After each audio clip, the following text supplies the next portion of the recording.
భారతదేశంలో income tax slabs తగ్గించాక ఏదైతే ఇదివరకు 2.5 లక్షల నుంచినే ట్యాక్సులు ఉండే దాంతో వచ్చిన సంపాదనలో డబ్బులు వెళ్ళిపోతూ ఉండే దాన్ని తర్వాత కాలంలో 5 లక్షలు మొన్నటిసారి ఏకంగా 12 లక్షల దాకా ఎగ్జాంప్షన్తో సంచలనాత్మకమైన నిర్ణయం తీసుకున్నాడు మోడీ.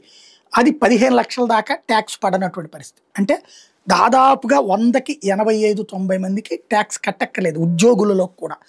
ఎందుకంటే ₹1,00,000 నెలకి జీతాలు ఉన్నటువంటి వాళ్ళే ఎక్కువగా ఉన్నటువంటి సందర్భం.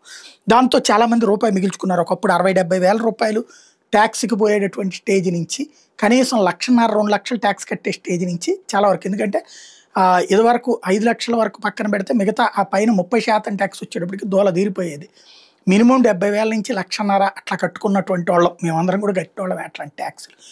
ఇప్పుడు ఓ రకంగా అసూయ అనమాట. వాళ్ళు ట్యాక్స్ తప్పించుకున్నారు, మేమేమో ఇప్పటికి మళ్ళీ మేము పెరిగేటప్పటికి మాకు మళ్ళీ ఈ ట్యాక్సులు కంటిన్యూ అవుతున్నాయి, మాకేం ట్యాక్సులు కొనసాగుతున్నాయి, మా ముందు వాళ్ళకి ట్యాక్సులు మా తర్వాత వాళ్ళకి ట్యాక్సులు తగ్గుతూ వస్తున్నటువంటి పరిస్థితి.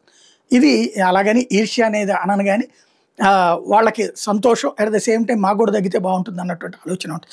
ఇదంతా ఇప్పుడు ఎందుకు చెప్పాల్సిందంటే జపాన్లో విపరీతమైనటువంటి స్లాబ్లు ఉన్నాయి. ఇప్పుడు కొత్త ప్రధానమంత్రి వాళ్ళకు ఒక ఎగ్జాంప్షన్ ఇచ్చింది.